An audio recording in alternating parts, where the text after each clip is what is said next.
વાત કરીએ લોકમત 2024ની તો લોકસભા ઇલેક્શનની તારીખ જાહેર થતા જ રાજકીય પક્ષોનો પ્રચાર પ્રસાર પણ શરૂ છે, જેમાં કોંગ્રેસના નેતા અમિત ચાવડાએ ગુજરાત ફર્સ્ટ સાથે ખાસ વાતચીત કરી હતી અને જણાવ્યું હતું કે ગુજરાતમાં 26માંથી 24 બેઠકો પર કોંગ્રેસ ચૂંટણી લડશે। 24 બેઠક પર કોંગ્રેસ અને 2 બેઠક પર આપના ઉમેદવારો લડવાના છે। ત્યારે જનતા પરિવર્તન ઈચ્છી રહી છે, પરિવર્તન માટે મત આપશે તેવું પણ જણાવ્યું। ગુજરાત સહિત દેશભરમાંથી જનતાના મત મળશે। આણંદ અને ખેડા બેઠક પરંપરાગત રીતે કોંગ્રેસની બેઠકો રહી છે તેવું પણ જણાવ્યું। લોકસભા ચૂંટણી 2024નું રણસુંગિયું ફૂંકાઈ ચૂક્યું છે અને જે પ્રમાણે રાજકીય પક્ષોએ પોતાની કમર કસી દીધી છે। આપણી પાસે ઉપસ્થિત છે અમિત ચાવડા। સીધા તેમને મળીને જાણવાનો પ્રયત્ન કરીશું। અમિતભાઈ, કેવી રીતના 26 બેઠકો માટે કોંગ્રેસની તૈયારી? ગુજરાતમાં 26માંથી 24 બેઠકો પર કોંગ્રેસના ઉમેદવારો લડવા જઈ રહ્યા છે અને 2 સીટો પર ઇન્ડિયા જે ગઠબંધન છે એના ઘટક પક્ષ આમ આદમી પાર્ટીના ઉમેદવાર લડવા જઈ રહ્યા છે।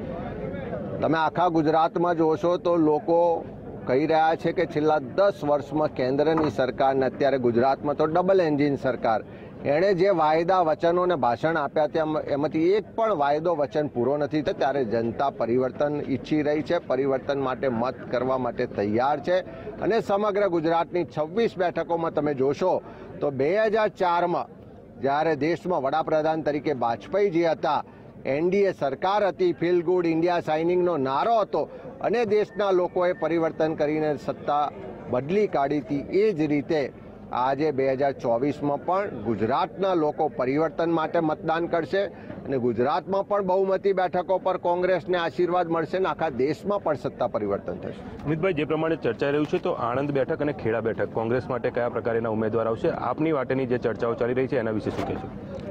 બંને બેઠકો પરંપરાગત રીતે કોંગ્રેસની બેઠકો રહી છે, પણ છેલ્લા 10 વર્ષમાં ક્યાંક ને ક્યાંક ખોટા વાયદા વચનો અને ભાષણોમાં ભ્રમિત થઈને પ્રજાએ વિશ્વાસ મૂકી અને ભારતીય જનતા પાર્ટીને બંને બેઠકો જીતાડી 2024ની ચૂંટણી આવી છે। ત્યારે બંને જિલ્લાના લોકો પણ જવાબ આપશે, બંને જિલ્લામાં પણ પરિવર્તન થશે અને ફરીથી આ જિલ્લાના લોકો કોંગ્રેસને આશીર્વાદ આપશે। અમિત ચાવડાનું નામ કઈ બેઠક પરથી સામે આવી શકે?